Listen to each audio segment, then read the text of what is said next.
guys, mayam ngasi daily vlog namge tawbane buko aduga samje che ngasai dei thiba hai tare samje adum thiba phangdra ai sumai adum khutna adum sumai semaga adum namage na namabane ngasai dei thiri bane angana adum pai sanai bu khangbra adu thoina thidra kan dei adum pai sana ba adu thoin thir kan phangda sini ko yam toina tari chonje ado sum daily vlog matem te hapake hojik se canteen chatoine buko thau thum amta leite buko aduna canteen da yawbre Thengdukre, thengare, hekta thengi yade kai dei no hangde ba.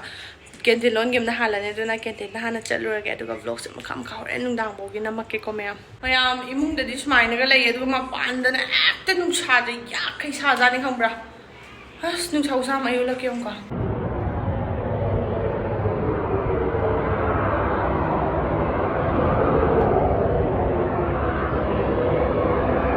Hojikti summer khaga changba horabane ko aduna sunscreen yamna mathau tarabane ko haidi maruina ne ko akoigi oily acne prone skin je sigi sunscreen thiba yamna wabane ko haidi khoi mai da chanap na paga amhen haka charaga amhena acne gumba thungalak pasigum jam tawidana ko aduna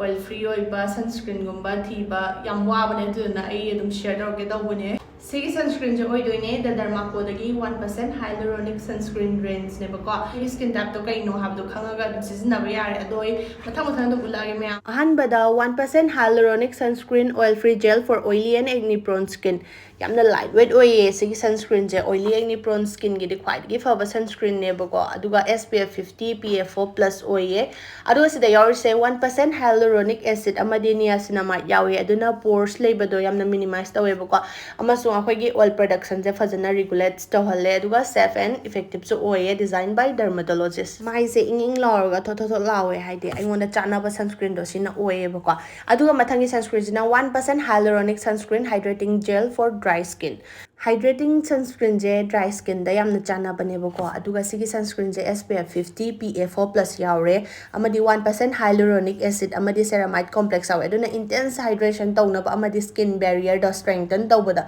mating pange aduga safe and effective oye designed by dermatologist aroi basina 1% hyaluronic sunscreen aqua gel normal to combination skin ne oil free gel oy ko yamna fida light oye magi formulation se amadi non greasy sunscreen ne ko normal to combination skin da dum yar ba aduga SPF 50 PF4+ yawe aduga 1% hyaluronic acid sinane ko yamna hydrated tawbada natana ne ko yamna dewy finish oy hale ko aduga vitamin E su yauri ko aduna akoi gi skin se soft oy hale butter dawna hai tare aduga safe and effective oy designed by dermatologist Derma Co gi products se manam ta chin da bane dermatologist sing na design ta buzu oy ran ai coupon code kazal 2025 season ga di 20% off phang doine moi website tagi ko na ka Amazon Flipkart Purple da su phang bane description da link loina mak yawra bane sa ina ta gi sunscreen da oil free oil have the item ulake bako sunscreen adum normal atopa ma lawraga sum mo ani compare ta uje bako ai nakan nam da tai re bako ado yetlom da tai je sambru thung da barom da tai jina Derma Co gi ne bako ado yengo sambru thung barom jina atopa dune ado Derma Co gi jina paitho lai ran option de na sine oil free oil high name yam the Derma Co has empowered 20,000 plus students till that with their young scientist initiative every time you buy from them they will link your order to a child that they help educate along with Bhumi Foundation Hi, Ngaire hayo. Hi. Yung sa mga alam yam na tiba do do oy. Kuchu kumel thok tabi do. Ai ga di yang ba yadre do na ai utre. Yung sa. Hi, dar sa na. Sayo gi chahi gi puri ne to heaven da char. Ma'am canteen da thau thum lege khan ba khai di am ta yaram tre do hina sim le la kar bu je adum thang jan numit ga mai tha bu phai ga ni am haidane ko du gi aina thum tarot kum ba do yenga ga dum tawge na lerak pani ado pochai de si dang le re kai su yaram dre go ayaw bu khara le re mayam angang ani ga nungsa marak ta video number do ngam dre ba ko su chikman da na ai dum nam dre ba ko nungdang da number gi mu hap charake Yam ngasi zu akoy sai duty chat khre hayeng dang halakani aduna akoy tang hau ba video na madu ngai ba ko sai le video na khang ti ba ma khong ja kai nam gom ju tai de ya je loi chu re hadak bi mana do bat khani na pamu da fur che loi chu re ha ba agang share le ilu boy ma to si fur che am kui ra bane am kui na chale second hand ne kai no ne ba 2018 dara 19 dara kainoma laigi ban si second hand lupa cham yang khaina aina diam tang ina khan leisure ne ba adi second hand lupa cham ga hel diam tang ga khan jabo do khodi tara kun bi ba lai ba bi ne ba do ꯇꯥꯡꯉꯁꯨ ꯇꯥꯡꯅ ꯁꯤ ꯐꯨꯔꯤꯠꯁꯦ ꯂꯨꯄꯥ 150 ꯄꯤꯔꯒ ꯂꯩꯈꯤꯕꯅꯦꯕ ꯍꯧꯖꯤꯛꯐꯥꯎ ꯑꯗꯨꯝ ꯀꯨꯏꯅ ꯆꯠꯄ ꯁꯨꯛꯃꯟꯁꯨ ꯃꯟꯗꯦ ꯑꯍꯟꯕ ꯃꯥꯟꯗ꯭ꯔꯣ ꯃꯌꯥꯝ ꯖꯁ ꯐꯖꯕꯅꯦ ꯁꯤ ꯐꯨꯔꯤꯠꯁꯦ ꯑꯩꯈꯣꯏ ꯁꯥꯏꯅ ꯄꯥꯝꯃꯦ ꯃꯥ ꯑꯣꯏꯔꯒꯦꯅ ꯇꯧꯔꯝꯕꯅꯦꯕ ꯑꯗꯣ ꯑꯩꯅ ꯃꯥꯅꯒ ꯄꯥꯝꯃꯦ ꯀꯥꯏꯅꯒ ꯍꯥꯏꯖꯤꯜꯂꯛꯄꯗꯨꯗ ꯑꯩꯅ ꯑꯃꯨꯛ ꯀꯩ ꯍꯥꯏꯅꯤ ꯌꯥꯝ ꯐꯖꯔꯕ ꯈꯜꯂꯒ ꯑꯩꯅ ꯍꯦꯟꯅ ꯄꯥꯝꯕꯗꯣ ꯑꯗꯨꯃꯥꯏꯅ ꯇꯧꯈꯤꯕ ꯍꯥꯏꯇꯥꯔꯦꯅꯦ ꯌꯥꯝ ꯀꯨꯏꯅ ꯆꯠꯂꯦ ꯐꯖꯕꯅꯦ ꯑꯗꯣ ꯃꯌꯥꯝꯅ ꯑꯩꯈꯣꯏ ꯁꯥꯏ ꯀꯥꯏꯗ ꯄꯣꯁꯇꯤꯡ ꯇꯥꯔꯒꯦꯅ ꯍꯥꯏꯕꯗꯣ ꯕꯨꯁꯇ ꯇꯥꯏꯌꯦꯕꯀꯣ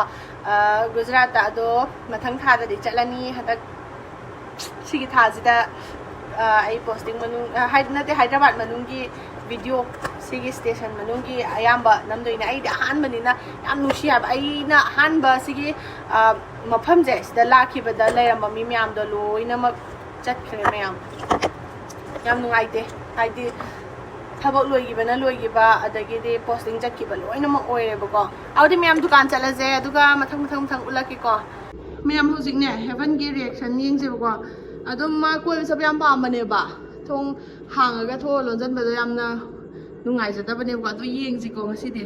तंब्रे येंजेबो ngasiजु तसिरा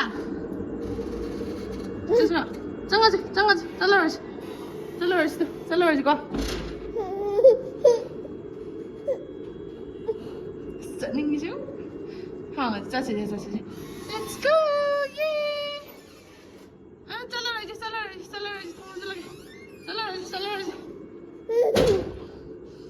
चलरस bye चलरस को स्मेया मने को बता रही तामोदी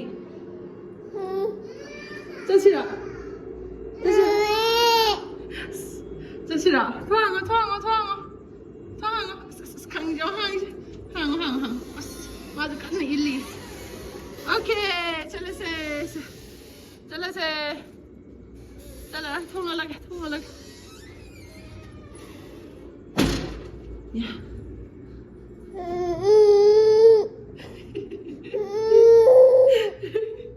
किदोगे फ्लास्क का था मुझे मां कप क्या खंगे चलगे मैं नुआई थे गांस लगना है कजे पुंगम मम्मी के दो खंगे मैं याद रमा नहांगैदि सिगी अखोइगी सिगी परेंगे मई थालिबा परेंगे सिजे दो ममम बनेबको ngaraang ममम अदुना अस कइनो पाक सुमम ममम बनि हे की बनि हे आला सलो हराउरे इमलजिरा फ्लाइंग दो हजिकान फ्लाइंग दो बहौरे आयुगी पुंग मंगा बौने प्लेन पाइसे हौजिक सुम लाकपना दुकान यौसलए लाक्तब कुइरे मैम चाइसे तो नुंसी यामना थादोकदब कुइद्रबनिना दुना इसाइ सिदंग अयाम नमदमनि मैम वीडियो दुकान थोंग हांगमे है दुकान गसे उब फंगरोइदम खलेगा मथंग थादैदि ना खरा नम होगे हवाइदि अहामदा सी दुकान जिदा नते सोम काचिन ओरमे मरक खरा तोरे अदुगा सोमदा एटीएम अम लेरमने एसबीआई तो हजिकती दुकान ऑन गरे मरक सिदा गोडाउन ऑन गरे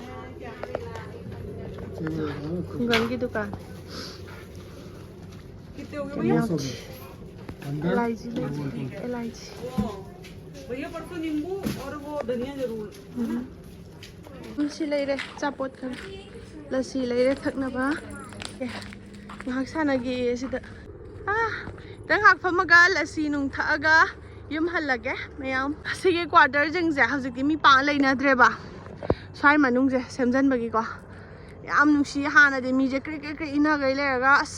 yoksang matam daga mayam khunungai ma holi matam da sai daga laaga ne ko aber ga taina ba do yam ningchang ai chatlamda yor pa je ngarang handoi boining lakhiba do hojikti quarter je loi hang de le Nam nung dang ni na make this hang amrai jong put mandra.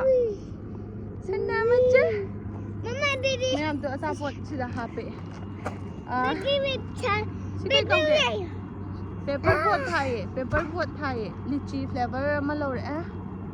Ka? Lassi ani lore. Ayam na aram khorang ba ma phau ba hai dare aying ba thakning ba. Du kayo gi chips duga sina kaino sa. Mung dal. Đây là duga. ꯁꯤ ꯃꯦꯒꯤ ꯂꯩꯔꯦ ꯁꯤ ꯍꯥꯎꯕ꯭ꯔꯦꯡꯁꯤ ꯂꯥꯛꯁana ꯍꯥꯎꯕ꯭ꯔꯦꯡ ꯀꯩ ꯑꯍꯥꯟꯕꯅꯦ ꯄꯨꯟꯁꯤꯒꯤ ꯂꯨꯝꯖꯜꯂꯛꯀꯅꯨ ꯃꯃꯥ ꯈꯔꯒ ꯃꯨꯕꯒ U ꯊꯛꯀꯦ ꯀꯩꯅꯣ ꯃꯔꯨ ꯌꯥꯎꯕ ꯀꯩꯅꯣ ꯇꯧꯋꯦ ꯁꯤ ꯃꯔꯨ ꯌꯥꯎꯅꯕ꯭ꯔꯥ ꯃꯅꯨꯡꯗ ꯃꯔꯨ ꯌꯥꯎꯅꯕ꯭ꯔꯥ ꯃꯅꯨꯡꯗ ꯑꯩ ꯑꯝꯇ ꯊꯛꯇ꯭ꯔꯤꯕꯅꯤ ꯈꯪꯗꯦ ꯕꯦꯕꯤ ꯔꯤꯞ ꯆꯥꯊꯣꯛꯑꯦ ꯕꯦꯕꯤ ꯔꯤꯞ ꯆꯥꯊꯣꯛꯑꯦ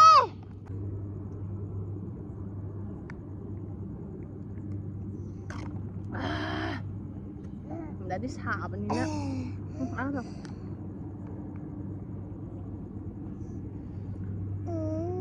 ꯅꯨꯡꯗꯥꯡꯅꯤ ꯃꯍꯦꯛ ꯌꯥꯝ ꯁꯦꯡꯗ꯭ꯔꯦ ꯃꯌꯥꯝ ꯁꯤꯁꯨ ꯃꯣꯏ ꯑꯅꯤ ꯉꯥꯏꯍꯥꯛ ꯁꯥꯟꯅꯔꯒꯦ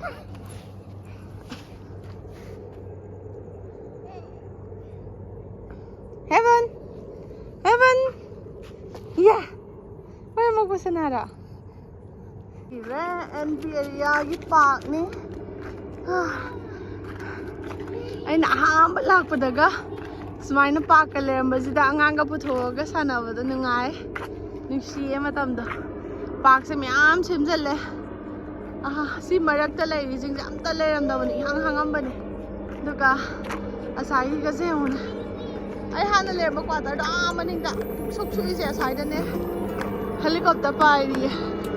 tha ju thoe sayol sanare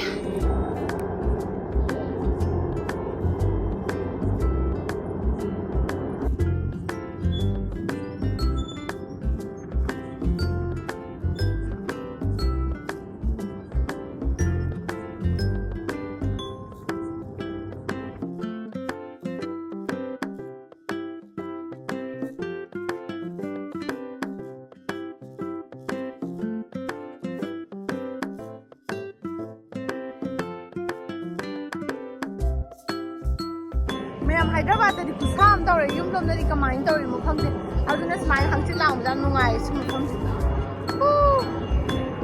ꯍꯪꯆꯤꯠ ꯂꯥꯡꯉꯦ ꯍꯦꯂꯤꯀꯣꯞꯇꯔ ꯄꯥꯏꯔꯤ ꯍꯥꯏꯀꯠꯇꯦ